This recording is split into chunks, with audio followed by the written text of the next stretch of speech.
Hello everyone, welcome to PKR tech classes. तो दोस्तों, ये है हमारा एसएससी एंड यूपीपीसीएल जेई के इलेक्ट्रिकल एमसीक्यू का पार्ट 29। इसके पहले दोस्तों हम 28 पार्ट टोटल लेके आ चुके हैं और सब में हमने 20-20 क्वेश्चन कवर किए हैं दोस्तों। ठीक है, तो यदि आपने वो वीडियो नहीं देखे हैं तो दोस्तों ज़रूर देखिए, उनकी लिंक आपको डिस्क्रिप्शन में मिल जाएगी। यदि आप इस वीडियो की पीडीएफ चाहते हैं तो आप टेलीग्राम से डाउनलोड कर सकते हैं, हमारे टेलीग्राम चैनल से डाउनलोड कर सकते हैं और उसकी लिंक हमने डिस्क्रिप्शन में ऑलरेडी दे रखी है। ठीक है दोस्तों, तो शुरू करते हैं। हमारा फर्स्ट क्वेश्चन है,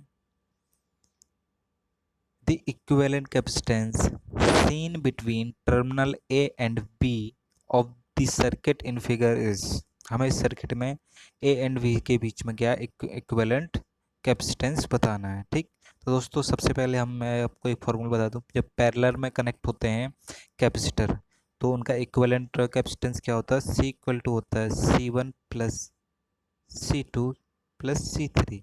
ये पैरेलल के लिए होता है। और जब सीरीज में कनेक्ट होते हैं तो 1/C इक्विवेलेंट इक्वल टू होता है 1/C1 + 1/C2 + 1/C3।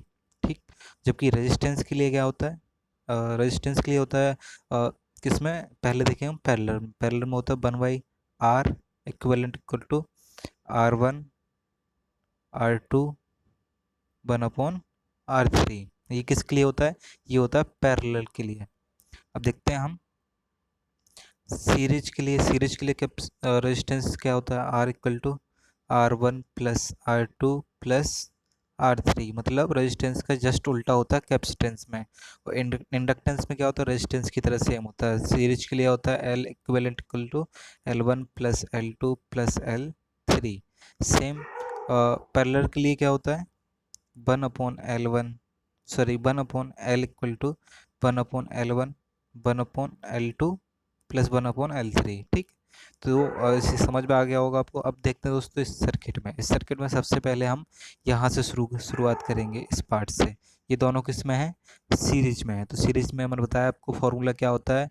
1/C equal to C1 + C2। ठीक है, इससे आप सॉल्व करेंगे तो क्या आएगा? 20 × 5/25। ठीक, अब उसके देखो दोस्तों, इन दोनों के पैरेलल में कौन सा है? 6 ओम का है, सॉरी 6 माइक्रोफैरड का है, फिर उसके बाद 20 माइक्रोफैरड का है। तो हम इनको एक साथ कर लेते हैं, 6 + 20। ठीक है, इसको सॉल्व करेंगे तो कितना आ जाएगा? इसको सॉल्व करिए, 5 4, 4 6 10 और 20 30। तो कितना आ जाएगा? 30 माइक्रोफैरड। तो इतना सर्किट का हमने सॉल्व करके कर लिए ना, 30 माइक्रोफैरड। ठीक, हमने ये सर्किट पूरा सॉल्व किया, कितना आ गया ये? 30 माइक्रोफैरड। 30 माइक्रोफैरड एंड 60 माइक्रोफैरड किस में है कनेक्ट? ये फिर सीरीज में कनेक्ट हो जाएंगे। ठीक है, तो उसके बाद क्या होगा? हमारा जो फॉर्मूला सीरीज के लिए फिर से, तो 30 × 60/90। इसको जब हम सॉल्व करेंगे तो कितना आ जाएगा? 20 20 माइक्रोफैरड। सही आंसर आपका क्या हो जाएगा? 20 माइक्रोफैरड। आई होप ये क्वेश्चन आपको अच्छी तरह से समझ आ गया होगा दोस्तों। यदि नहीं आया हो तो आप कमेंट करके ज़रूर पूछ सकते हैं, मैं आपको और डिटेल से समझा दूंगा। ठीक, और दोस्तों इसमें नीचे दिया भी है। अब देखते हैं नेक्स्ट सर्किट। हमें इक्विवेलेंट इंडक्टेंस बताना है इस सर्किट में। ठीक है, हमें ये सर्किट दिया गया दोस्तों। इस सर्किट में हमें बताना है इक्विवेलेंट इंडक्टेंस। तो सबसे पहले हम इसका कौन सा पार्ट सॉल्व करेंगे? अब दोस्तों देखिए, यहाँ पे आप सबसे पहले इस सर्किट में देखिए, ए एंड बी के बीच में हमें इक्विवेलेंट बताना है। 3 और 9 किस में है? ये सीरीज में है। तो इनका टोटल कितना हो जाएगा? 3 9 का हो जाएगा 12 हेनरी। ठीक है, और उसके बाद दोस्तों देखो, ये पॉइंट ये पॉइंट ये पॉइंट और ये पॉइंट क्या है? एक ही पॉइंट है, शॉर्ट है आपस में। ठीक है, तो इसकी वैल्यू कितनी हो जाएगी? 0। कोई मतलब नहीं है। ठीक है, क्योंकि ये सारे पॉइंट क्या हैं? आपस में शॉर्ट हैं। ठीक, तो सर्किट जो हमारा बचेगा, अब देखिए इसके बाद क्या है? ये 12 ओम का और 12 ओम का है, ये किस में हो जाएंगे? दोनों आपके ये पैरेलल में हो जाएंगे। ठीक है, तो 12 ओम के, सॉरी हेनरी के इंडक्टर किस में हो जाएंगे? पैरेलल में हो जाएंगे। ठीक, उसके बाद जब हम इन दोनों को सॉल्व करेंगे तो क्या आ जाएगा? 6 हेनरी।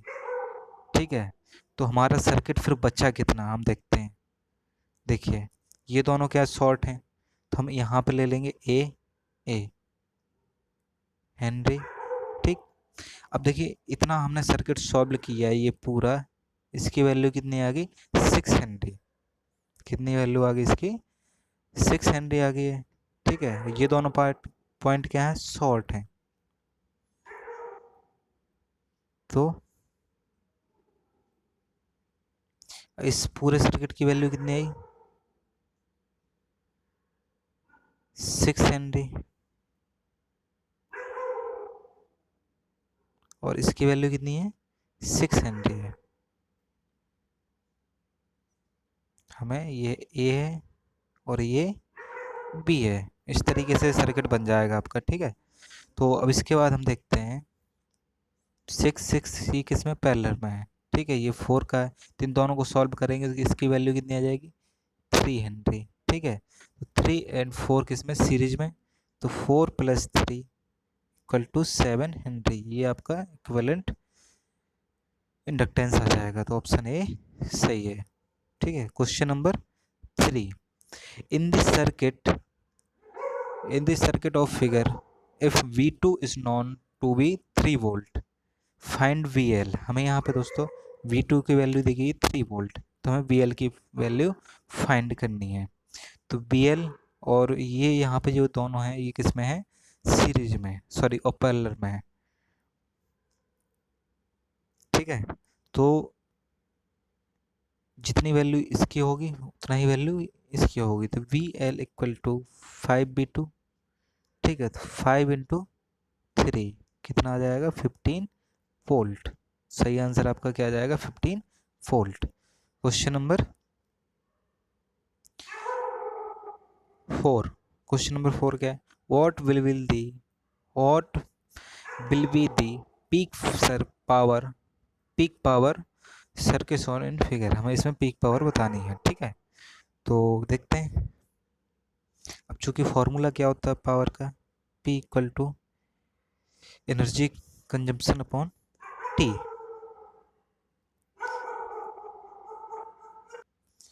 तो वैल्यू पुट कर दीजिए। P = आपको दिया गया है, ये कितना है 400 टाइम 400 मिली जूल है। ठीक है, तो इसमें हम करेंगे 10⁻³ अपॉन में ये नैनो सेकंड में टाइम, तो 20 × 10⁻⁹। इसको सॉल्व करेंगे तो कितना आ जाएगा 20 मेगावाट। ऑप्शन बी एकदम सही हो जाएगा। क्वेश्चन नंबर 5, क्वेश्चन नंबर 5 क्या बोल रहा है, you have to replace 1500 ohm resistor in radio. You have no 1500 ohm resistor but have several 1000 ohms ones which you would connect।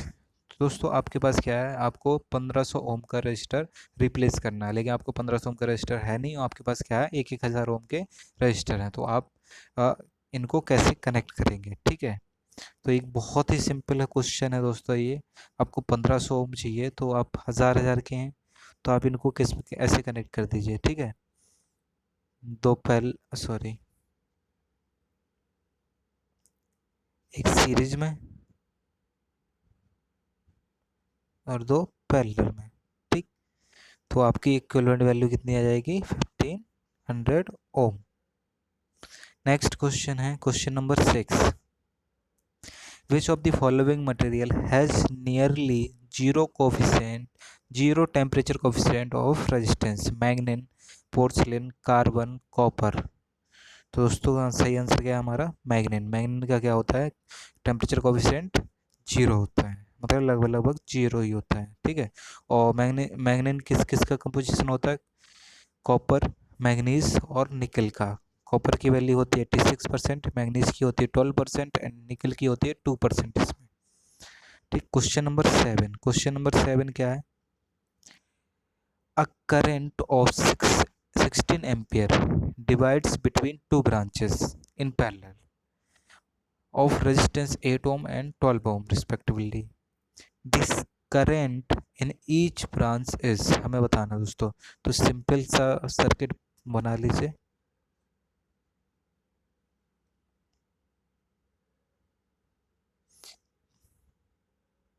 यहाँ से करंट कितनी फॉलो कर रही है हमारी 16 एम्पियर, ये 8 है, ये 12 है। तो हमें बताना है इसमें और इसमें कितना करंट फ्लो होगी। ठीक है, तो करंट डिवीजन रूल लगा दीजिए आप, एकदम सिंपल है। क्या आएगा इसके लिए, 8 इंटू 16/20, सॉल्व करेंगे आप कितना आ जाएगा 6.4 एम्पियर। और इसके लिए क्या आएगा 16 इंटू 12/20, तो इसकी वैल्यू आ जाएगी 9.6 एम्पियर। ठीक है, तो ऑप्शन बी आपका सही हो जाएगा। Question number 8, 4 wire of same material, 4 wire हैं सेम मटेरियल की, the same cross sectional area and the same length when connected in parallel give a resistance of 0.25 ohm. If the same 4 wire are connected in series, the effective resistance will be। तो दोस्तों यहाँ पे क्या है, same cross sectional area, same length और same material है। तो हम मान लेंगे किसी एक वायर का रेजिस्टेंस कितना है, आर है। ठीक, ये चारों किस में कनेक्टेड है, पैरेलल में। तो क्या आएगा 1/r plus 1/r plus 1/r plus 1/r equal to value आ जाएगी 0.25। ठीक है, जब इसको सॉल्व करेंगे तो क्या आएगा 1/4r, sorry 4/r equal to 1/0.25। ठीक, तो इसको जब सॉल्व करेंगे तो r की वैल्यू क्या आएगी, r/4 0.25। तो हम r की वैल्यू निकालेंगे तो कितना आ जाएगा 1 ओम। ठीक, जब हम इसको कनेक्ट करेंगे इन चारों को किसमें, सीरीज में, तो कितना हो जाएगा 1 प्लस 1 प्लस 1 प्लस 1 मतलब 4 ओम। तो सही आंसर क्या हो जाएगा 4 ohm. Question number 9, the resistance of a parallel circuit consisting of 2 branches in 12 ohm. ठीक है, एक पैरेलल सर्किट है, उसमें 2 ब्रांचेस हैं 12-12 ओम की। ठीक है, if the resistance of one branch is 18 ohm, what is the resistance of the other। दोस्तों हमें इसमें दिया गया इक्विवेलेंट रेजिस्टेंस कितना दिया गया 12 ओम, और एक ब्रांच का ओम रेजिस्टेंस कितना 18 ओम। तो देखिए यहाँ पे हम एक दिया गया हमें 18 ओम, एक की वैल्यू आर कर लेंगे और इसका टोटल कितना दिया गया हमें 12 ओम। तो एकदम सिंपल है, आप इससे इसकी वैल्यू निकाल सकते हैं। तो क्या आएगा, sorry 18 into R upon 18 plus R equal to 12। इससे आर की वैल्यू निकालिए, आपको मिल जाएगी 36। Question number 10, an instrument which detect electric current is known as a volt meter, rheostat, watt meter, galvanometer. तो इलेक्ट्रिक करंट को डिटेक्ट करने के लिए कौन सा इंस्ट्रूमेंट यूज किया जाता है, galvanometer. Question number 11, the resistance of a copper wire 200 meter long is 12 ohm, sorry 21 ohm. If its thickness is 0.44 mm, its specific resistance is around, हमें बताना है स्पेसिफिक रेजिस्टेंस कितना होगा इसका। तो दोस्तों आपने फॉर्मूला पढ़ा होगा R equal to rho L upon A. तो यहाँ से रो का फॉर्मूला निकालेंगे तो क्या आएगा RA अपॉन एल। ठीक है, तो एकदम सिंपल है, हमें रो की वैल्यू निकालनी है तो क्या आएगी RA अपॉन एल। तो इसको आप सॉल्व कर लीजिए, इसमें वैल्यू रख के एकदम सिंपल हो जाएगा। एक ही वैल्यू आप कैसे निकालेंगे, πr²। ठीक, सॉल्व करेंगे तो आपको आंसर मिल जाएगा। Next question, question number 12, conductance is reciprocal of. Conductance किसका रेसिप्रोकल होता है। तो दोस्तों कंडक्टेंस किसका रेसिप्रोकल होता है, ये होता है आपका रेजिस्टेंस का। Question number 13, the SI unit of power is henry, coulomb, watt hour. एकदम सिंपल है, वॉट है। दोस्तों ये क्वेश्चन मैंने अपने यूट्यूब में पोस्ट किया था, उसमें 92% लोगों ने सही आंसर दिया था, लेकिन 8% लोगों ने गलत दिया था। तो जिन लोगों ने वो गलत आंसर दिया था वो ये वीडियो ज़रूर देख लें, ठीक है दोस्तों। तो इसका सही आंसर क्या है, वॉट। क्वेश्चन नंबर, और दोस्तों ये तो ऐसा यूनिट क्या है इसकी, वॉट है। एक वाट इक्वल होता है 1 जूल पर सेकेंड, या फिर होता है किलोग्राम मीटर स्क्वायर पर सेकेंड क्यूब, ठीक है। ये भी है इसका formula. Question number 14, electric pressure is also called resistance, power, voltage, energy. तो दोस्तों ये क्वेश्चन भी मैंने पोस्ट किया था अपने व्हाट्सएप ग्रुप में, यदि आप उससे जुड़ना चाहते हैं तो आप जुड़ सकते हैं। उसकी लिंक मैंने डिस्क्रिप्शन में दे रखी है, और ये यूट्यूब में भी पोस्ट किया था। तो इसका सही आंसर है वोल्टेज। इलेक्ट्रिक प्रेशर को हम वोल्टेज भी कहते हैं। Question number 15, in a purely resistive impedance there is a net capacitance, zero resistance, zero reactance. जब प्योरली रेजिस्टिव इम्पीडेंस होता है तो वहाँ पे क्या होगा, जीरो रिएक्टेंस होगा। Question number 16, in a power supply resistor are sometimes connected in series with the diode in order to। Diode के सीरीज में हम रेजिस्टेंस को क्यों कनेक्ट करते हैं, to in increase the current output, protect the diode against surge current, help the diode discharge, regulate the output voltage। तो इसका सही आंसर है protect the diode against surge currents। Question number 17, semi control device which have uncontrolled turn on and turn off are diode, SIT, MCT, BJT, IGBT, MOSFET, SIT, MCT, या फिर diode. सही answer क्या है, diode. Question number 18, retentivity is also known as retain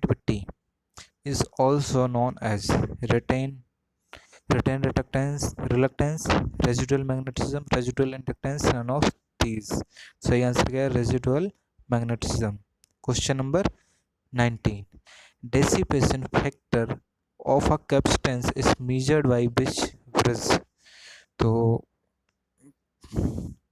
capacitance का dissipation factor किससे major करते हैं हम, कौन से ब्रिज से, एंडरसन ब्रिज से, हे ब्रिज से, शेरिंग ब्रिज से, या फिर विल्म्स ब्रिज से। किससे करते हैं, शेरिंग ब्रिज से।